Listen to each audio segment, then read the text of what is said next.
The sound of labor echoed through the howling blizzard as Zara Holloway collapsed against the wooden gate, her fingers clutching the frozen rails while her body convulsed with another contraction that tore through her like wildfire. December 1882 had brought the worst winter Hamilton, Nevada had seen in 20 years, and she had been traveling for 3 days straight on a horse that finally gave out 2 miles back, leaving her to stumble through knee-deep snow toward the only light she could see across the frozen valley.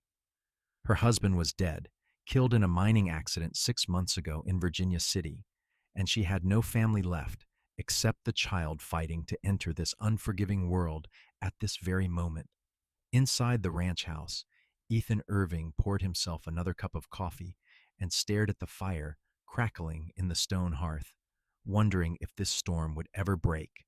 At 26 years old, he had built this cattle ranch from nothing after leaving his father's farm in Missouri 5 years ago, and he had grown accustomed to the solitude that came with working the land alone.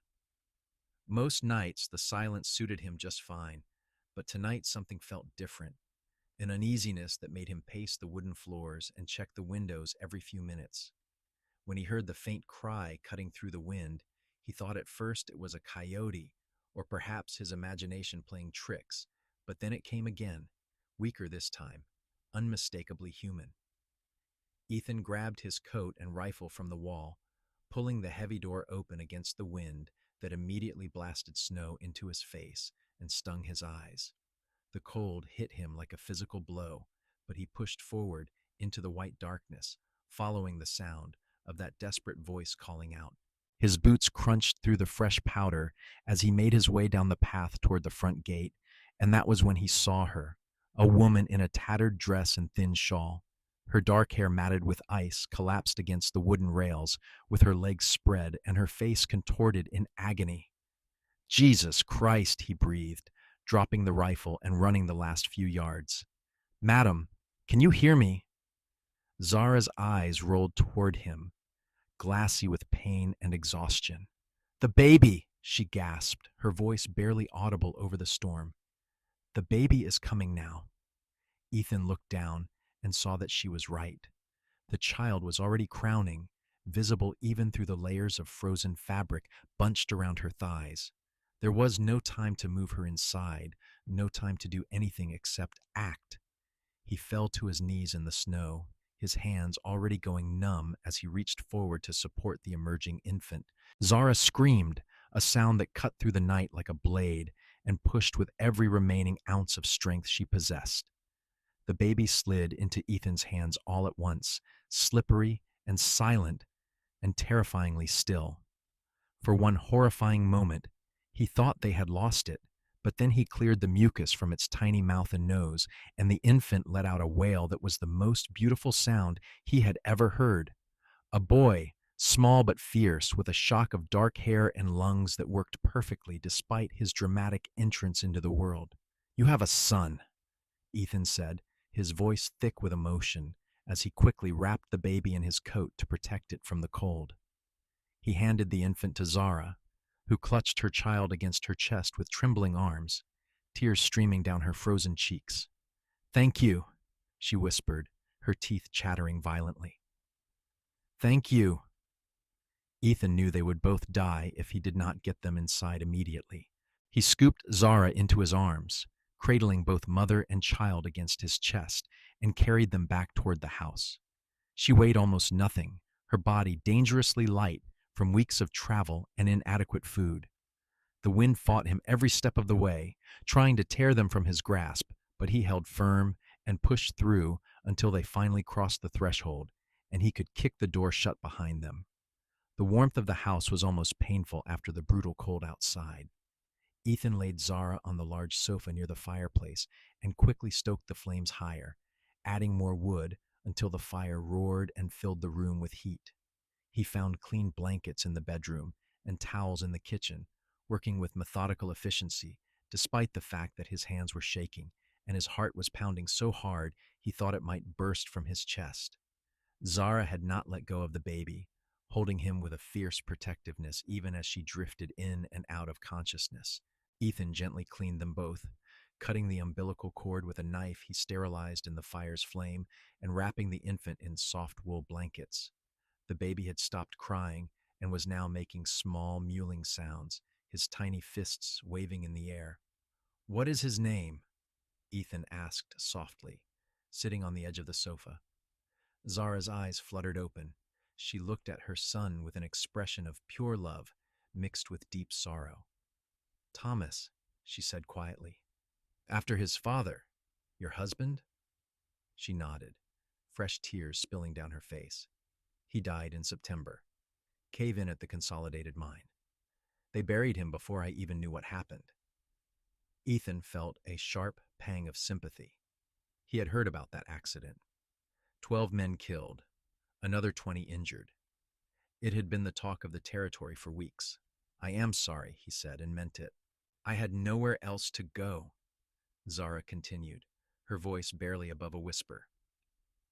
"Thomas had a brother in California, but I did not have enough money to get there. I thought I could make it to Carson City, find work, but the baby came early and the storm." She trailed off, looking around the room as if seeing it for the first time. "Where am I?" "My ranch, about 15 miles north of Hamilton. You are safe here."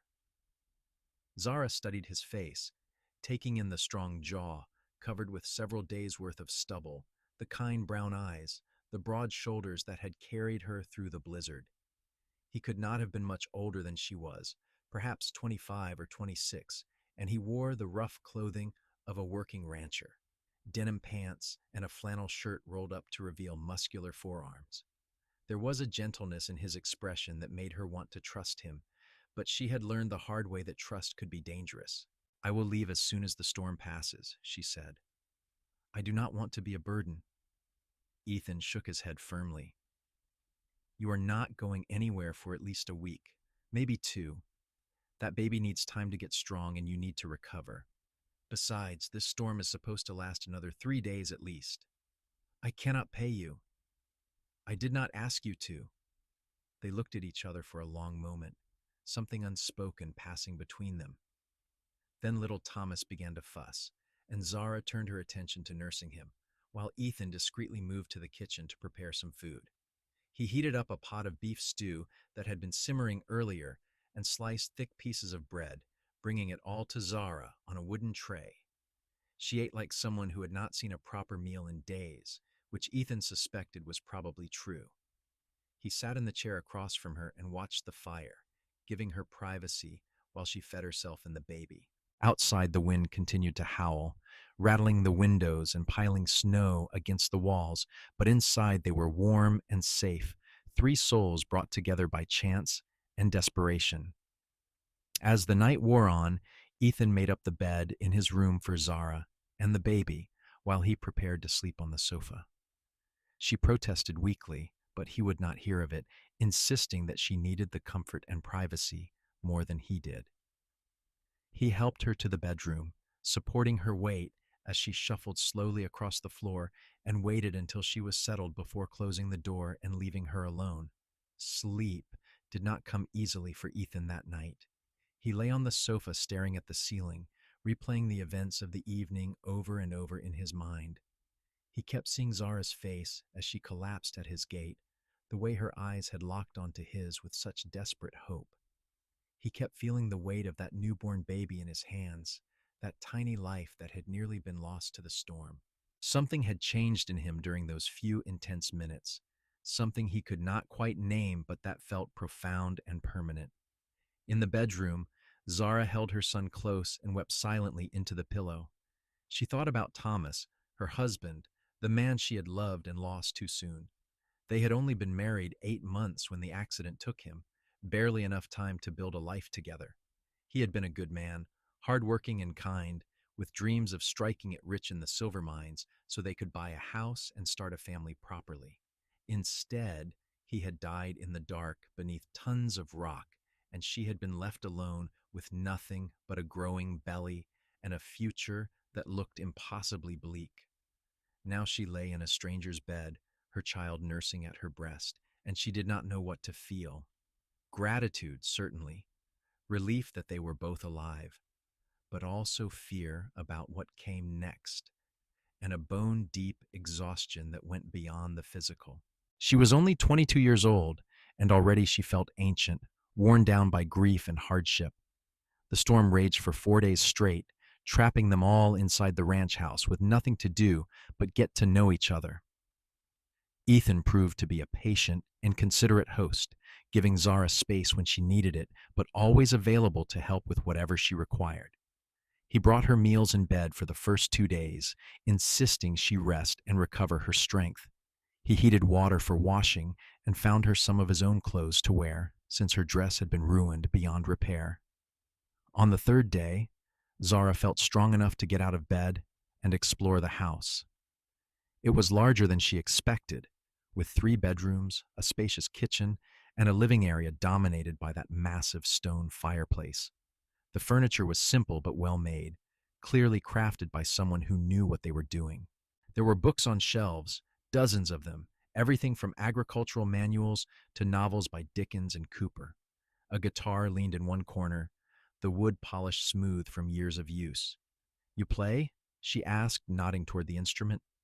Ethan looked up from the saddle he was mending and smiled slightly. "A little. My mother taught me before she passed." "I am sorry about your mother." "It was a long time ago. I was 15. Zara settled into the chair across from him, Thomas sleeping peacefully in her arms. "This is a beautiful home," she said. "You built it yourself?" "Most of it. Had help with the roof and some of the heavier construction. But yeah, it is mine." There was pride in his voice, the satisfaction of a man who had created something lasting with his own hands. "Do you have any family nearby?" Ethan shook his head. "My father is still in Missouri, but we do not talk much. He wanted me to take over the family farm, and I wanted something different. Caused some hard feelings." "I understand that," Zara said softly. "My parents wanted me to marry the banker's son back in Ohio. Instead, I ran off with a silver miner and moved west. They disowned me." "Do you regret it?" She looked down at her sleeping son and smiled. "No. Thomas gave me the happiest months of my life, and he gave me this little one. I only regret that we did not have more time." They talked for hours that day, sharing stories about their pasts and their dreams for the future. Ethan told her about his plans to expand the ranch, to build up a herd that could sustain him through the lean years and maybe even make him prosperous. Zara spoke about her childhood in Ohio, about the small town where everyone knew everyone else's business, and how she had always felt suffocated by the expectations placed on her. She had wanted adventure, freedom, a life that was bigger than what had been prescribed for her. "I got the adventure," she said with a rueful laugh, "just not quite the way I imagined." "What will you do now?" Ethan asked gently. "Do you still want to go to California?" Zara was quiet for a long time. "I do not know," she finally admitted. "I do not know Thomas's brother. We never met. He might not even want to help me. And traveling with an infant."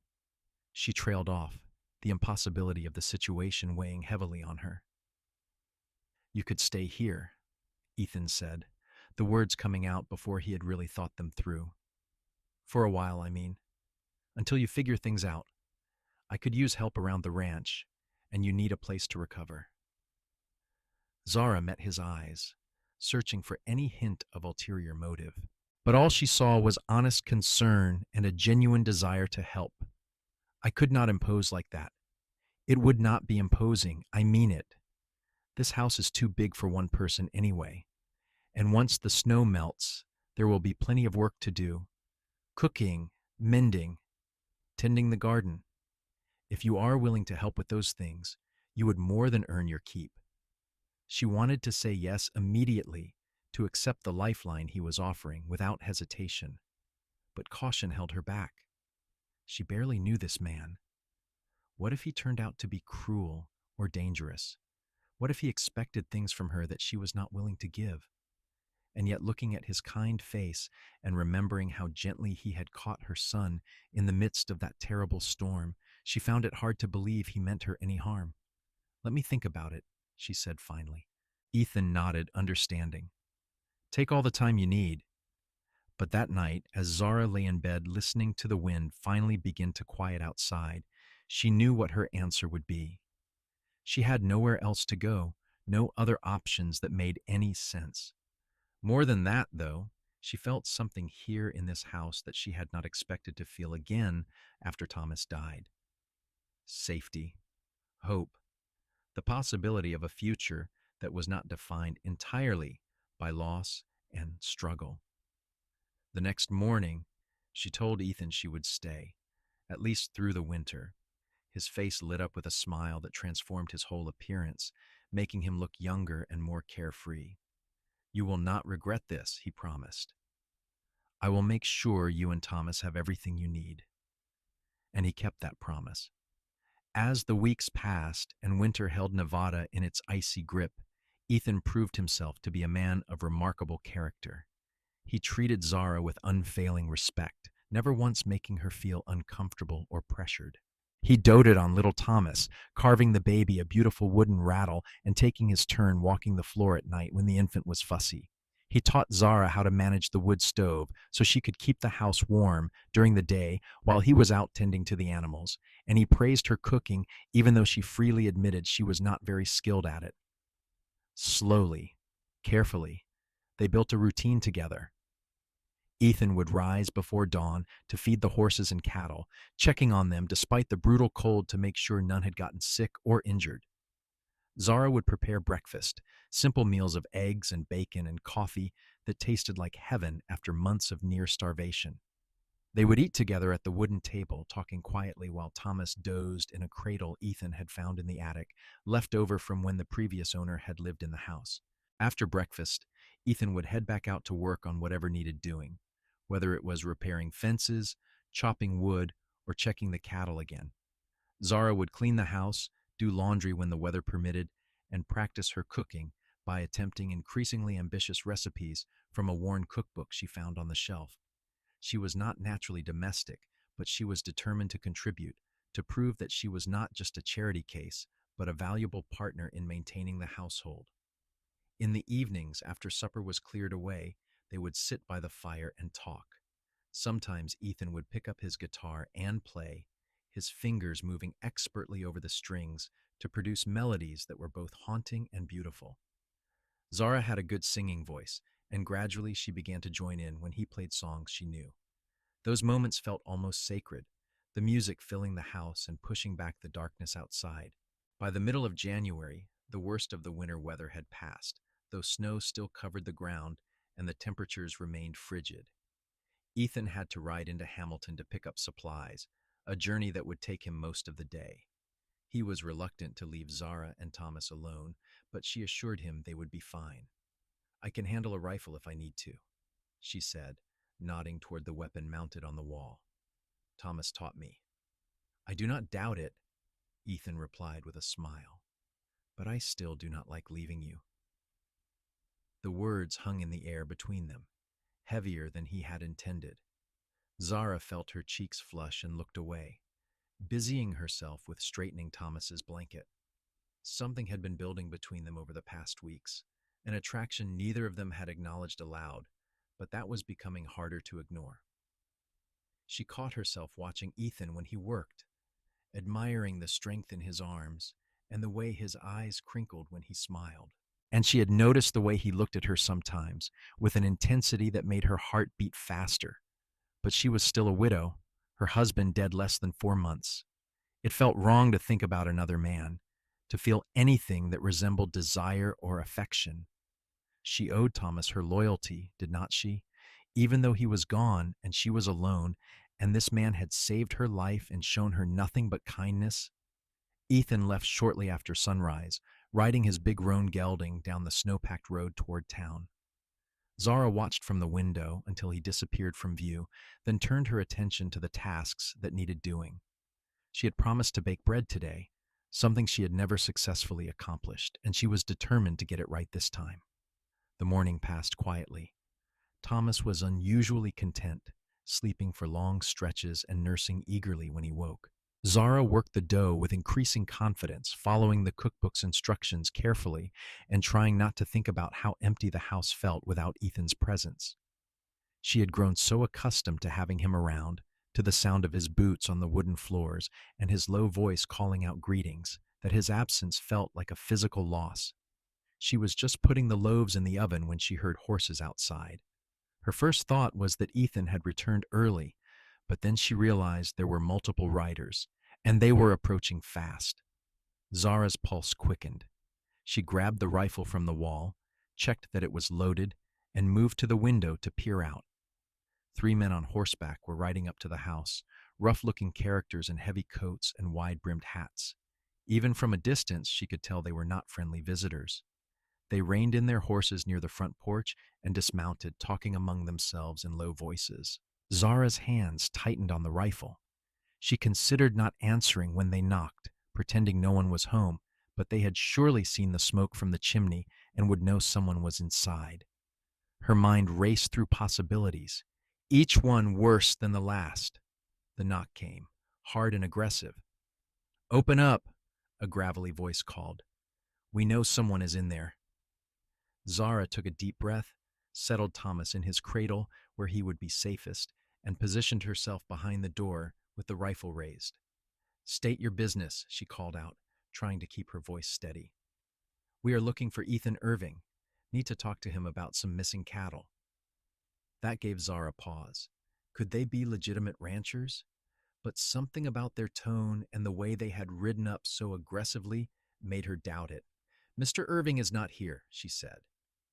"You will have to come back another time." There was a long silence, then the sound of the men conferring in hushed tones. Finally, the gravelly voice spoke again. "Who are you, then?" "His wife." "That is none of your concern. Leave this property now." "We just want to come in and warm up a bit. It is cold as hell out here." "No, leave now or I will shoot." One of the men laughed, a harsh sound that made Zara's skin crawl. "You hear that, boys? Little lady is going to shoot us." The door handle rattled. Zara stepped back, raising the rifle higher. "I am warning you," she shouted. "I know how to use this, and I will not hesitate." "Easy now," a different voice said, smoother than the first. "We do not mean any harm. Just want to talk, that is all." But they were still trying the door, and Zara knew with absolute certainty that if they got inside, something terrible would happen. She aimed the rifle at the wooden door and pulled the trigger. The explosion was deafening in the enclosed space. The bullet tore through the door at chest height, and she heard a yelp of surprise from outside, followed by cursing. There was a scramble of boots on the porch, then the sound of horses being mounted in a hurry. "You crazy bitch!" the gravelly voice yelled. "Irving is going to hear about this." Then they were gone, thundering away down the road in the direction they had come. Zara stood frozen for several moments, the rifle still raised, her entire body shaking with adrenaline. Thomas had started crying from the noise, and his wails finally broke through her paralysis. She set the rifle down carefully and rushed to pick him up, holding him close and rocking him while tears streamed down her face. She had no idea who those men were or what they really wanted, but she knew they had not come with good intentions, and she knew that Ethan needed to be warned about them as soon as possible. It was nearly dark when Ethan finally returned, his saddlebags full of supplies, and his face red from the cold. He knew something was wrong the moment he saw Zara's expression. She told him everything, describing the men and their threats in as much detail as she could remember. Ethan's jaw tightened as he listened. "That sounds like Jack Morrison and his crew," he said grimly. "They are thieves and worse. I have been trying to keep clear of them, but if they are coming around here..." He trailed off, running a hand through his hair in frustration. "Who is Jack Morrison?" "Used to work at one of the ranches south of here until he got caught stealing. Since then, he has been living rough, taking whatever he can from whoever is weak enough to let him. I heard he had gathered some men around him, but I did not know they were operating this far north." "What will you do?" "I will ride into Hamilton tomorrow and talk to the marshal. Let him know Morrison is harassing homesteaders. Beyond that, Ethan looked at Zara with concern. I do not like leaving you alone, not if those men know where we are. I can take care of myself, Zara said, though her voice lacked conviction. The encounter had shaken her more than she wanted to admit.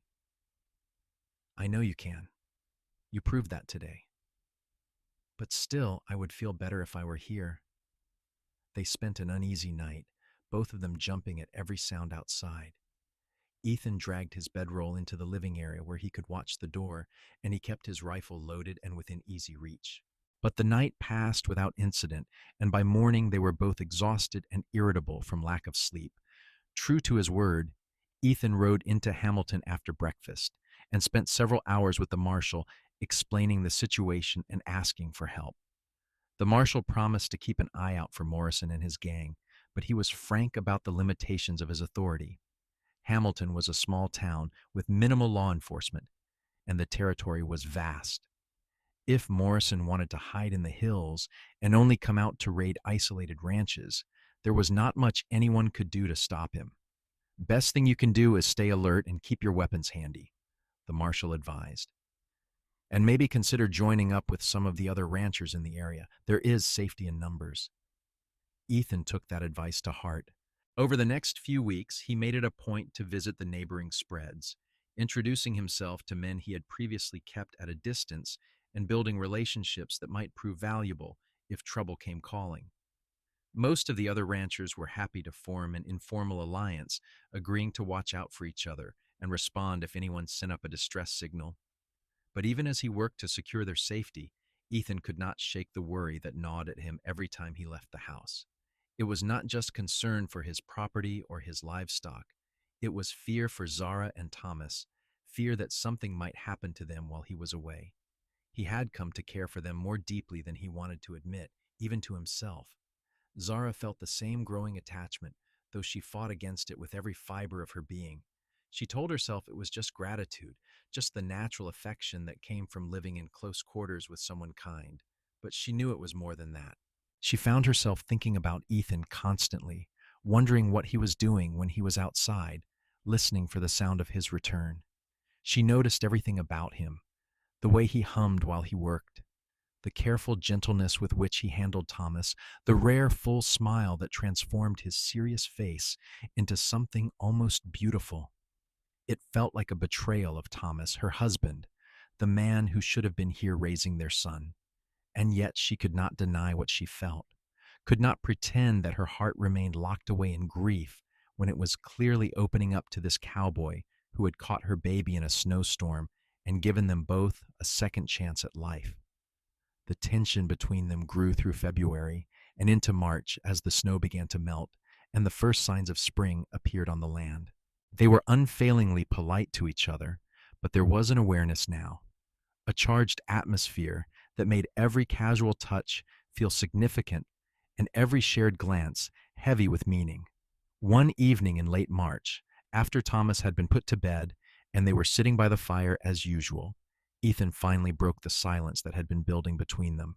Zara, he said quietly, I need to tell you something. She looked up from the mending in her lap, her heart suddenly pounding. What is it? I know you are planning to leave when the weather gets better, to go to California and find your husband's brother. And I understand that, I do. But I need you to know that I do not want you to go. Zara set down her sewing with trembling hands. Ethan, I care about you, he continued, the words coming faster now, as if he had been holding them back for too long, and they were finally breaking free. I care about you and Thomas both. I know it is too soon. I know you are still grieving, and I am not asking you for anything. I just need you to know how I feel. I think about you all the time, when I am out working, when I am in town, when I am lying awake at night. You and that baby have become the most important things in my life, and the thought of losing you. He stopped, his voice thick with emotion. Tears were streaming down Zara's face. I care about you too, she whispered, I have tried not to. I have tried to honor Thomas's memory and focus only on being a good mother. But you have been so kind, so patient, and I cannot help what I feel." Ethan moved from his chair to kneel beside her, taking her hands in his. "I would never dishonor your husband's memory," he said earnestly. "He sounds like he was a good man, and he gave you a beautiful son. But he is gone, Zara, and you are still here. You are still alive, and I think he would want you to be happy, to find love again if you could. Do you love me?" The question came out barely audible, but Ethan heard it clearly. "Yes," he said without hesitation. "I love you. I think I started falling in love with you that first night when you held your baby with such fierce determination, even though you were freezing and exhausted. You are the strongest person I have ever met and the most beautiful, and I would count myself the luckiest man alive if you would consider staying here permanently. Not as hired help, but as my wife." Zara was openly sobbing now, torn between joy and guilt and hope and fear. "It is too fast," she said. "Thomas has only been gone 7 months. I know, and I am willing to wait as long as you need. A month, 6 months, a year, however long it takes for you to be ready. I just needed you to know how I feel, so you could make your decision about the future with all the information." She looked into his eyes, those kind brown eyes that had been the first thing she saw when she thought she and her baby were going to die in the snow. She thought about the last 6 weeks, about how safe and cared for she had felt in this house. She thought about her husband Thomas, about the love they had shared and the life they had planned. And she knew with absolute certainty that he would not want her to spend the rest of her days alone, clinging to grief and refusing to move forward. "I do not need time," she said, her voice gaining strength. "I already know my answer. Yes, Ethan. Yes, I will marry you." His face lit up with such pure happiness that it took her breath away. He stood and pulled her up with him, his hands cupping her face as he searched her eyes for any sign of doubt. Finding none, he leaned down and kissed her, gently at first and then with increasing passion as she responded, her arms wrapping around his neck and pulling him closer. They spent the rest of that evening making plans, talking about the future in a way that felt both thrilling and terrifying. Ethan wanted to marry her as soon as possible, but Zara insisted on waiting at least until Thomas's son was a few months older. They compromised on June, which would give them time to prepare and would mark almost a full year since her husband's death. The next 3 months passed in a blur of activity. Ethan threw himself into improving the ranch, building additional fencing and expanding the herd in preparation for having a family to support. Zara sewed herself a simple but beautiful dress for the wedding, working late into the night while Thomas slept. They told the few neighbors they had become friendly with about their engagement, and the response was overwhelmingly positive. Everyone in the area knew their story by now, and most people seemed to feel it was a romantic and fitting conclusion to the dramatic events of that winter night. There was one close call in May when Jack Morrison and his gang made another appearance, this time attempting to rustle some of Ethan's cattle under cover of darkness.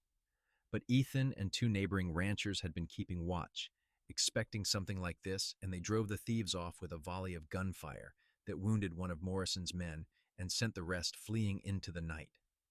After that, Morrison apparently decided the area was too hot for his operations because he disappeared and was not seen again. Rumor had it he had moved his gang down toward the Arizona border, where law enforcement was even more scarce. Finally, on a beautiful June afternoon, with wildflowers blooming across the valley and the sky a perfect cloudless blue, Zara Holloway and Ethan Irving were married in a small ceremony at the church in Hamilton. The preacher who performed the service was an elderly man who had been ministering to the scattered communities of Nevada for 30 years, and he spoke movingly about second chances and the power of love to heal even the deepest wounds. Zara wore her handmade dress and carried a bouquet of wildflowers that Ethan had picked for her that morning. Thomas, now 6 months old and thriving, was held by one of the neighbor women during the ceremony, But Zara kept glancing over at him, as if needing to reassure herself that he was real and safe. Ethan looked almost unrecognizably handsome in his best suit, his hair neatly trimmed and his face clean-shaven for the occasion. When they exchanged vows, promising to love and honor each other for the rest of their lives, there were tears in both their eyes.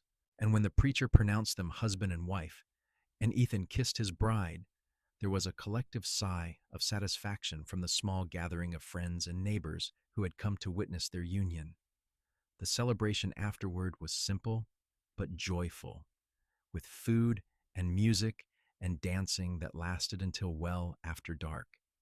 Ethan played his guitar while others sang, and Zara found herself laughing more than she had in over a year, her face flushed with happiness and her hand constantly seeking Ethan's as if to confirm he was really there beside her.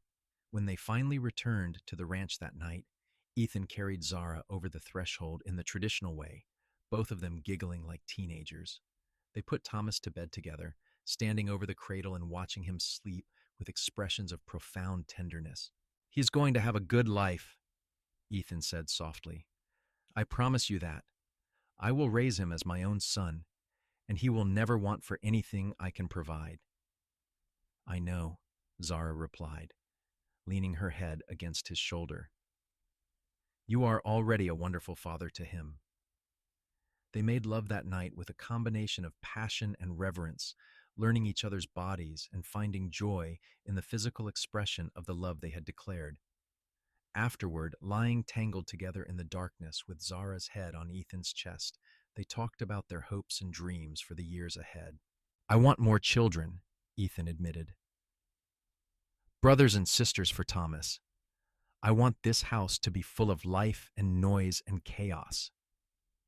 Zara smiled against his skin. "I want that too. I always imagined having a big family. How many are we talking?" "At least 3 or 4 more if we are blessed with them." Ethan tightened his arms around her. "Then that is what we will have. We will fill this ranch with children and love and laughter, and we will grow old together watching them become the people they are meant to be." It was a beautiful vision, and over the years that followed, they worked hard to make it a reality. Their life was not always easy. Ranching was difficult work, subject to the whims of weather and market forces beyond their control. There were years when they barely scraped by, and years when illness struck and they feared for the lives of their children. But through it all, the love between Zara and Ethan remained constant, a foundation upon which they built everything else. She proved to be an excellent partner in every sense, learning to manage the household finances and even helping with the outdoor work when needed. He was attentive and affectionate, never taking her for granted and always making sure she knew how much he valued her. Thomas grew into a strong, intelligent boy who inherited his mother's determination and his adoptive father's quiet strength. He never knew any father except Ethan, who loved him without reservation and treated him exactly the same as the children who came after. When Thomas was 3 years old, Zara gave birth to twin girls they named Eleanor and Emma, beautiful babies with dark hair like their mother and their father's kind eyes. 2 years after that came another boy, James, who was adventurous and reckless and kept them constantly on their toes. And finally, when Zara was 30 years old, they had one more daughter, little Sarah, who was the baby of the family and doted on by all her older siblings. The ranch prospered as the children grew. Ethan's hard work and smart management paid off, and gradually they expanded their holdings until they were one of the more successful operations in the region. They built additions onto the house to accommodate the growing family, and Ethan constructed a proper barn and several outbuildings that made the work more efficient. Zara became known in the community as a woman of remarkable character, someone who had overcome tragedy and built a beautiful life from the ashes of loss. She involved herself in the church and helped organize a school for the area children, believing strongly in the importance of education. She also quietly helped other women who found themselves widowed or in difficult circumstances, offering assistance and support without judgment. As the years passed and the children grew older, Zara and Ethan found themselves with more time to simply enjoy each other's company. They would sit on the porch in the evenings, watching the sun set over the valley, and reminisce about that incredible night when fate had brought them together. They never forgot how close they had come to never meeting, how a few more minutes of delay or a slightly different path through the storm might have meant Zara and Thomas dying in the snow while Ethan sat oblivious inside his warm house. "Do you ever wonder what would have happened if you had not heard me?" Zara asked one evening when they were both in their 40s and the children were all nearly grown. Ethan was quiet for a moment, his hand tightening around hers. "I try not to think about it," he admitted, "because the thought of a world where I never met you, where our children do not exist, is too terrible to contemplate." "I think about it sometimes," Zara said softly. "I think about Thomas, my first husband, and how much he would have loved our son. And I feel guilty that I am so happy that I have built this wonderful life with you while he is lying in a grave in Virginia City." "You honor his memory by living well," Ethan said firmly, "by being a good mother to his child and finding joy even after grief. That is not betrayal. That is courage." Zara leaned against him, feeling the solid warmth of his body and the steady beat of his heart. "I love you," she said. "I need you to know that. I love Thomas, and I will always carry a part of him with me. But you are the love of my life, Ethan Irving. You are my home." "And you are mine," he replied, kissing the top of her head. "You and our children are everything to me, everything that matters." They sat together as the stars came out, one by one, painting the Nevada sky with points of light. Inside the house, they could hear the sounds of their family, the older children helping the younger ones prepare for bed, the familiar rhythms of a life they had built together through love and determination and sheer refusal to give up even when things were hard. Thomas, now a young man of 22, came out to join them on the porch. He had grown tall and strong, with his mother's dark coloring and a quiet confidence that served him well. He was courting a girl from Hamilton, a schoolteacher named Mary, and he had recently told his parents that he intended to propose. "Going to be strange, having you married and possibly moving away," Ethan said, though his tone was warm with affection rather than reproach. Thomas grinned. "I am not going far. Mary and I have been talking about building a house on the eastern section of the property. If that is all right with you, I would like to keep working the ranch." Ethan and Zara exchanged a look of pure joy. The idea that Thomas would stay, that he would continue the legacy they had built, was more than they had dared to hope for. "Nothing would make us happier," Zara said, reaching up to squeeze her son's hand. "This land is as much yours as anyone's. Your father and I always hoped you would want to stay and be part of it." "How could I leave?" Thomas replied simply. "This is home. This is where I belong." And it was true. The ranch had become more than just a piece of property. It was a testament to survival and love, to the power of compassion to transform lives.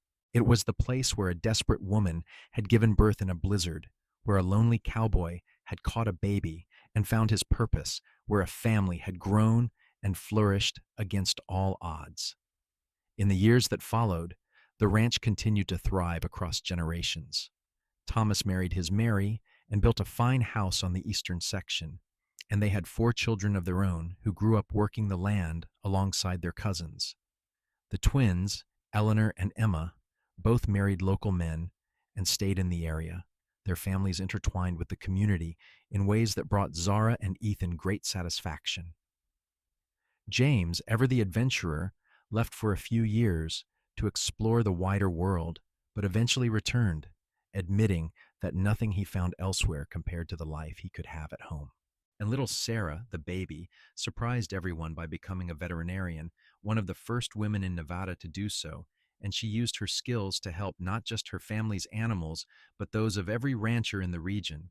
Ethan and Zara aged gracefully together, their hair turning silver and their faces gaining lines that spoke of years of laughter and hard work. They remained devoted to each other until the very end, still holding hands when they walked and stealing kisses when they thought no one was looking. Their grandchildren would later remember them as the most romantic couple they had ever known, a pair who never seemed to tire of each other's company and who still looked at each other with the same intensity as newlyweds. When Ethan finally passed away at the age of 78, surrounded by his wife and children and grandchildren in the house he had built with his own hands, his last words were to Zara. "Thank you," he whispered, his eyes locked on hers. "Thank you for saying yes that night. Thank you for giving me the most beautiful life." Zara held his hand as he slipped away, tears streaming down her face, but her voice steady as she replied, "Thank you for opening the door. Thank you for catching our baby. Thank you for loving us." She lived another 5 years after Ethan's death, remaining active and engaged with her family until the very end. She spent her final days surrounded by the evidence of the life she and Ethan had created, the sprawling ranch that now supported dozens of family members, the community they had helped build through their generosity and leadership, the legacy of love that would continue long after they were both gone. On a cold December morning in 1935, exactly 53 years after that fateful night when she had collapsed at Ethan Irving's gate, Zara passed away peacefully in her sleep. The family gathered to mourn her loss, but also to celebrate a life that had been extraordinary in its resilience and joy. They buried her next to Ethan on a hill overlooking the valley, where they could rest together forever with a view of everything they had built. At the funeral, Thomas stood before the assembled crowd of family and friends and told the story that everyone knew but never tired of hearing. He spoke about the blizzard and the desperate woman giving birth in the snow.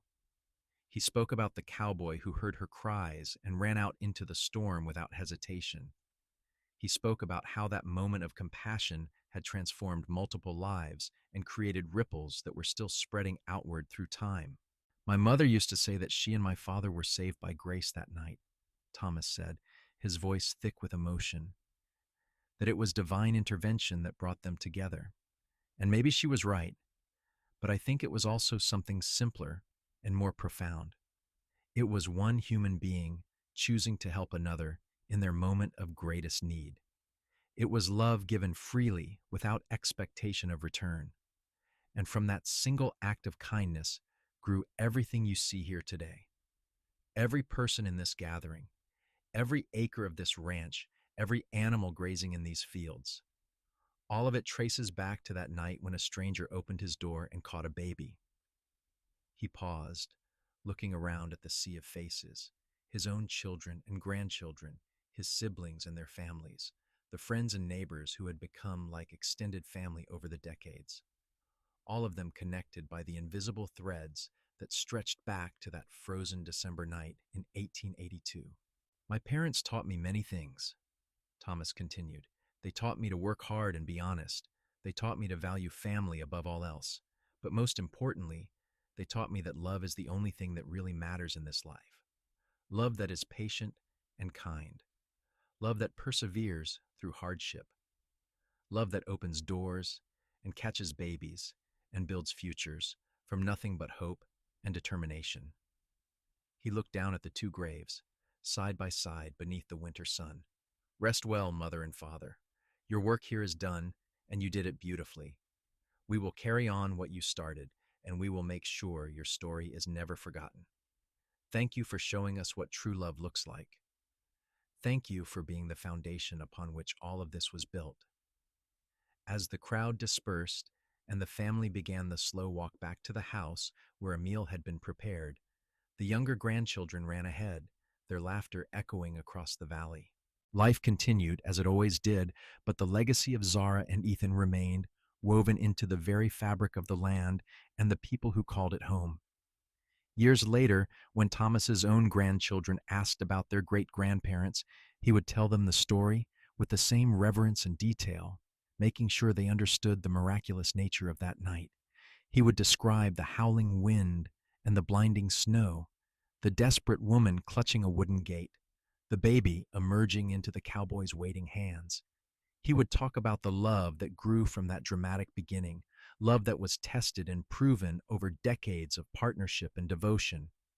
And the children would listen with wide eyes, understanding that they were part of something larger than themselves, inheritors of a story that began with suffering and ended with triumph, that proved love could conquer even the harshest circumstances if you were willing to fight for it. The ranch remained in the family for generations, each one adding their own chapter to the ongoing story. The house was preserved and eventually designated a historical landmark, the place where Zara Holloway Irving had recovered after giving birth in a blizzard and where she and Ethan had raised their remarkable family. Visitors could tour the rooms and see the original stone fireplace, the chair where Ethan had sat and mended saddles, the cradle he had carved for Thomas, and that had been used by all their children after. But more than the physical structures, what endured was the spirit of what Zara and Ethan had created. Their descendants carried forward the values they had embodied, treating strangers with compassion, building strong families, working hard, but never forgetting what truly mattered. They told and retold the story of that December night, keeping it alive as a reminder that even in the darkest moments, even when all seems lost, hope and love can break through, like a light in the wilderness. The gate where Zara had collapsed was reinforced and maintained over the years, eventually becoming almost a shrine, a physical marker of where everything had begun. Family members would sometimes go there and stand in silence, imagining what it must have been like, the terror and desperation, and then the incredible relief when Ethan appeared. They would think about the courage it took for Zara to keep going even when she thought she would die, to push her baby into the world despite the impossible circumstances. And they would think about Ethan, the quiet cowboy, who could have stayed inside his warm house, but instead ran out into the storm and changed the course of countless lives. On the 100th anniversary of that night in December 1982, the family organized a massive reunion at the ranch. Nearly 200 people gathered, all descendants or relatives by marriage of Zara and Ethan. They shared a huge meal in a tent set up near the house, and afterward they formed a circle around the gate where it had all begun. The eldest member of the family present was Thomas's daughter, a woman named Grace who was 93 years old, and remembered her grandmother Zara vividly. She stood leaning on a cane, her eyes still bright with intelligence despite her advanced age, and she spoke about the woman who had been her inspiration and role model. Grandmother Zara was the strongest person I ever knew, Grace said, her voice carrying clearly in the cold December air. She survived things that would have broken most people. She lost her first husband, gave birth in a blizzard, built a life from nothing. But she never became bitter or hard. She remained kind and generous until the day she died. And she loved grandfather Ethan with a fierceness that was beautiful to witness. Grace paused, her gaze sweeping over the assembled family. She used to tell me that she was given a second chance that night, that she should have died, her baby should have died, but instead they were saved. And she felt it was her responsibility to make the most of that second chance, to live fully and love deeply and never take a single day for granted. I think she succeeded, do not you? There was a murmur of agreement from the crowd, many people wiping away tears. Then someone started singing Amazing Grace, and the others joined in, their voices rising together in the winter twilight. It was a moment of profound connection, a recognition that they were all linked by blood and history to something extraordinary. When the song ended, they stood in silence for a few moments, each person lost in their own thoughts. Then gradually they dispersed, returning to the warmth of the house and the tent, to food and conversation and the ongoing business of living. But they all carried with them a renewed appreciation for the legacy they had inherited, the knowledge that they were the fruits of a love that had conquered death and despair. The story of Zara and Ethan became a legend in Hamilton and the surrounding area, told and retold with variations, but always keeping the essential truth intact. It was used in sermons about faith and redemption, in school lessons about pioneer courage, in family discussions about what really mattered in life. It transcended the specific details and became something universal, a parable about human connection and the power of compassion. Scholars and historians occasionally came to the ranch to document the story, to interview family members, and examine the records that had been carefully preserved. Books were written, articles published, even a movie script optioned, though never produced. The family cooperated with these efforts, but always emphasized that the real story was not about drama or romance in the Hollywood sense. It was about two ordinary people who found each other under extraordinary circumstances and chose to build a life together based on mutual respect and genuine love. As the 21st century arrived and the world changed in ways Zara and Ethan could never have imagined, their descendants continued to thrive. Some stayed on the ranch, maintaining the cattle operation and adapting to modern ranching techniques. Others pursued different careers and lived in different places, but they all maintained ties to the land that represented their family's origins. Reunions were held every few years, ensuring that even the most far-flung members remained connected to their roots. The gate, the house, the graves on the hill, all were maintained with loving care, physical reminders of where they had come from and what they owed to those two remarkable people. And the story continued to be told, passing from generation to generation, evolving slightly with each telling, but never losing its essential power. In the end, what Zara and Ethan had created went far beyond the ranch itself, beyond the children they had raised and the descendants who carried their blood. They had created a legacy of love that proved such things were possible even in the harshest environments, even when all odds seemed stacked against success. They had shown that a single moment of compassion could ripple outward through time, affecting people who would not be born for 100 years or more. And on cold December nights, when the wind howled across the Nevada Valley and snow fell thick and fast, members of the family would sometimes stand at that historic gate and imagine they could hear it, the sound of a woman crying out in labor, the sound of a door opening, the sound of a baby's first cry breaking through the storm. They would stand there and give thanks for that night when fate and courage and love converged to create something that would endure long after all of them were gone. A testament to the simple truth that sometimes, when you open a door to help a stranger, you open a door to your own future.